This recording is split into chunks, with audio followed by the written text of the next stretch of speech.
A personal question. If you're like me, you're having trouble with the direction this country's going.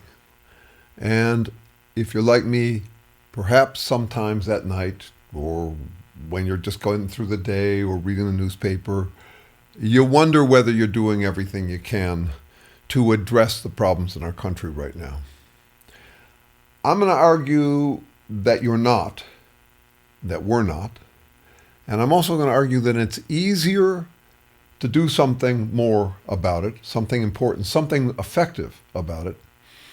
It's easier than you think it is to do something effective about it. But you got to get over one hump to get to that easy place about it. So first, why would I argue that you're not doing everything you can, that I'm not doing everything you can, that we're not doing everything we can? Most of the guardrails we've had that we trusted, we relied upon, our legal and social norms are not working. The guardrails are down. Trump has knocked them down. The only remaining guardrail that has any potential, that is our best hope for a guardrail that will keep America from just being snuffed out on a brain fart, Trump's brain fart, is public opinion. And you do have some influence over that because you know people. You're out in the world and you deal with people. And maybe you know a Trumpist or two, someone who's enthusiastic about Trump. And I bet you're a little uncomfortable talking to them about Trump or about MAGA. Part of that is just our tradition in this country. We haven't been good at talking about religion or politics. And here we are stuck in a situation where it's awkward to talk about it because we're confrontational or we have a disagreement. There's the cultural split in the country, the division.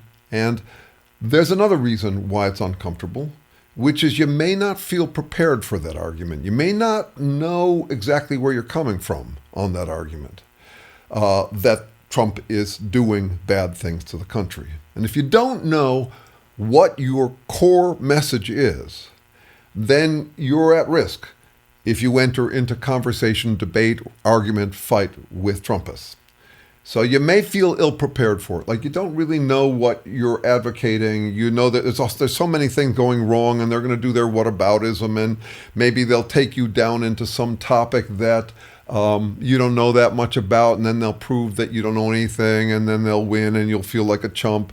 And you'll feel like you actually failed a movement, and maybe even that you reinforce their belief that they're smart and right and righteous and mighty. I think that's where a blind spot is. It's actually really simple what your core message is to the Trumpists. They have their talking points, and they will try to drag you into their talking points. But that's not really what they're doing. They're not interested in the policies. They're not interested in politics.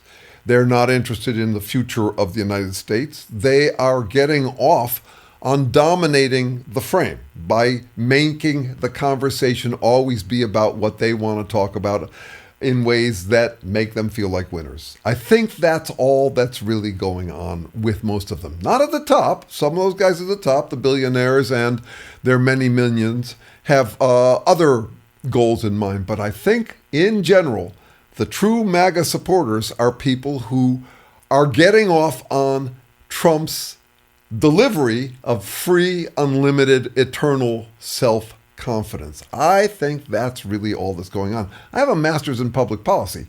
I can do that wonky stuff. I don't think that's what's going on with the Trump supporters. I don't think they care at all about the things they pretend to care about so much that it trumps all other considerations. That's what makes it easy to engage with these people. Because whatever topic they want to talk about, they don't really care about it. They just want to dominate the conversation with their framing, what we call frame dominance. And they want you to follow their lead, and they want you to fumble on facts, and that's not what's going on. So if you're watching people, these masterful debaters like Dean Withers, there's lots of them now. You don't have to be that. You don't have to do that, not with your friends and family and business associates, anybody like that. You just have to point out how addicted they've gotten. They become gloataholics. They're addicted to gloating. That's what's going on for them. That's the MAGA joy. They are intoxicated by the liberation, the freedom, and safety of what I consider to be a wild card trump card. I can do anything, that's the wild card, and whatever I do is the best. Trump ran on nothing but pretending he's always right, righteous, and mighty. And I think these are just a bunch of Trump wannabes. That's what I think is going on for them. You don't have to master the facts. You don't have to master the policy. You don't even have to master virtue. And that's where I come around to what you have to get over if you are going to be dealing with them more directly, so as to strengthen our guardrails. Public opinion is all we've got left on the guardrails. What do you have to get over, though, to do that? Well, so you're basically dealing with an addict.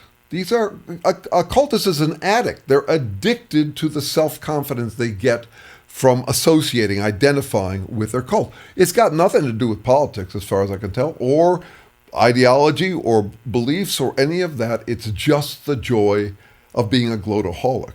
How would you intervene with a family member who is addicted to a drug? You know, heroin was so named because it makes every user feel like a hero. That's what Trumpism is. So you got an addict in the family. What do you do with them? Okay, do you try to trounce them in a high horse, high and mighty, pulling rank thing where you say, you're an alcoholic, which proves that I'm an angel? No, you don't do that.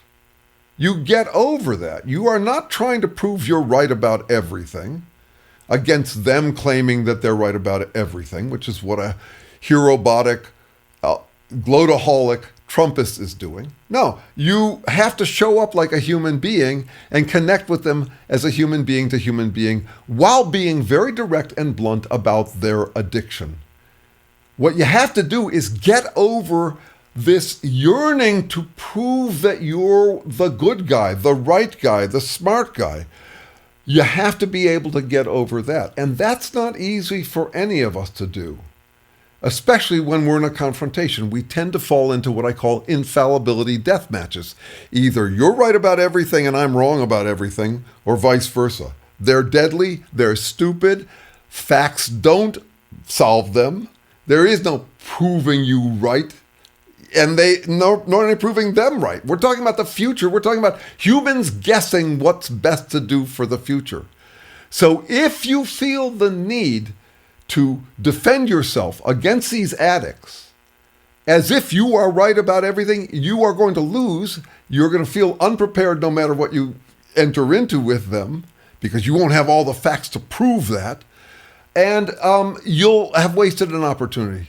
Instead, if you can connect human to human with what I call carrot sticking, carrots and sticks, you're reaching them human to human. Hello, I'm right here, you're right here. We're two humans guessing about the future or deciding what to do. We're two humans who make mistakes. We're fallible. And at the same time, you can give them very clearly your opinion that they are just addicted to scornography, the pornographic satisfactions of scorn. Scorn at anyone who disagrees with them. You don't have to sit there and listen to them rationalize and moralize about how the universe is on their side and that because they can make a case for what they believe, that proves they're rational, and anybody who disagrees with them is irrational. You don't have to deal with that at all. You just deal with the core problem. And the core problem is that they are addicted to scorn, they are addicted to gloating, they are glotaholics, as any of us could become for any cause. So what I'm suggesting also is that the tribal warfare we're seeing in the United States is between the kind of virtue signaling that people do when they get on their high horse and pretend that they've solved reality. So if you say that's incorrect, or you're immoral, or any of those things, you sound like a preacher, you sound like the Pope, you sound wrong for the conversation if what we're trying to do is get human to human with them. So, coming back around, there's more we can be doing. We should be having more conversations with the Trump supporters. We need to have those conversations. They need to be human to human conversations, off your high horse. And the good news is that if you go that route, you really don't have to bone up on a bunch of different theory. You don't have to learn every detail of what's going on in the news. It's okay. It's actually to your advantage to say, yeah, I don't know about that. Tell me about it. Tell me what you think about that. And then you make your own assessment, but you're two human beings talking to each other. And you're also very blunt about your opinion. You don't try to persuade them of your opinion that they're addicted. You just are nonchalant, commenting, just your sense of things, that these guys will say or do anything to pretend they're always right, righteous, and mighty.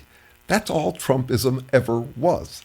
It's so obvious they don't care about policy. They don't have standards. Their only standards is, we're up, you're down. It's basically sado-narcissism run amok, as it could in any of us with any claim about what the world should be doing. You know, if you're a right-winger, left-winger, religious, spiritual, philosophical, you can get into that sado-narcissistic high of feeling like I've solved reality and anybody who disagrees with me is a fool. That kind of virtue signaling, that kind of self-reverence, if you can get over that, man, it's easy to talk to Trumpists. And your basic message is, dude, self-love is important, but get a room, don't let it go to your head, zip up after, and do not turn basic government infrastructure into your circle jerk vanity project. That, for me, is my core message. And while I follow the news, I do not feel like I need to bone up on it in order to talk to Trumpists, because I don't think they're paying any attention to it. Not really. They'll use their talking points, but only to dominate the frame. So, good news, just more you could do. It's also hard news, but it's not that hard, because the good news is it doesn't take that much to get good at engaging in conversations with these people that there's no talking to. I mean, these are the touchy 2020s, and these are people who will say or do anything to pretend they're always right, righteous, and mighty. A little compassion for them, a little laughing at them. The combination is sweet, successful, effective, and who knows, if enough of us do it between now and elections, it could actually turn things around.